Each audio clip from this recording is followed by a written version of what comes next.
पूरी दुनिया एक तरफ कोरोना वायरस के कारण जो समस्या पैदा हुई है,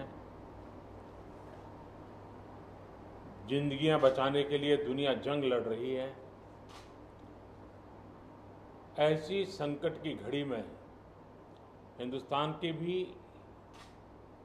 केंद्र सरकार हो या राज्य सरकारें हो, सभी डिपार्टमेंट और एक प्रकार से सभी नागरिक ये कोरोना वायरस की लड़ाई में पिछले 2-2.5 महीने से लगे हुए हैं। ऐसे समय साइक्लोन का इतना बड़ा संकट, और वो भी सुपर साइक्लोन, बहुत ही चिंता का विषय था। बंगाल जाते जाते वो उड़ीसा को भी कितना नुकसान कर पाएगा, ये हमेशा चिंता का विषय बना रहा। लेकिन जिस प्रकार से यहाँ पर व्यवस्थाएं इंस्टीट्यूशनलाइज हुई हैं, गांव तक नागरिकों को क्या करना है ऐसे संकट के समय, इसकी भली भांति जानकारी होने के कारण यहाँ जीवन बचाने में बहुत बड़ी सफलता मिली है। और इसके लिए उड़ीसा के नागरिक, उड़ीसा का प्रशासन और उड़ीसा के मुख्यमंत्री श्रीमान नवीन बाबू, उनकी पूरी टीम अभिनंदन के अधिकारी हैं। लेकिन जब इतनी बड़ी प्राकृतिक आपदा आती है तब संपत्ति का नुकसान तो होता ही है।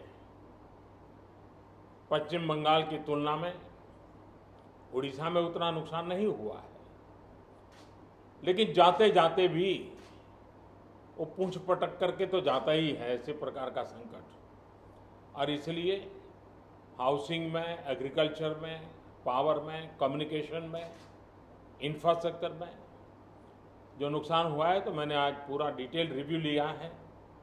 राज्य सरकार ने भी विस्तार से मेरे सामने सारी बातें रखी हैं।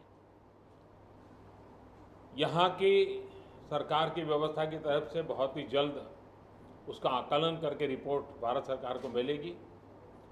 भारत सरकार की टीम भी तत्काल यहाँ पहुँचेगी और पूरी परिस्थिति का रिव्यू कर करके लंबे समय के लिए रिलीफ हो, रिस्टोर करने की बात हो, रिहेबिलिटेशन की बात हो, इन सारी चीज़ों को प्राथमिकता देते हुए काम आगे बढ़ाया जाएगा। लेकिन तत्काल आवश्यकता को ध्यान में रखते हुए भारत सरकार की तरफ से 500 करोड़ रुपया एडवांस व्यवस्था के रूप में देने का हमने निर्णय किया है।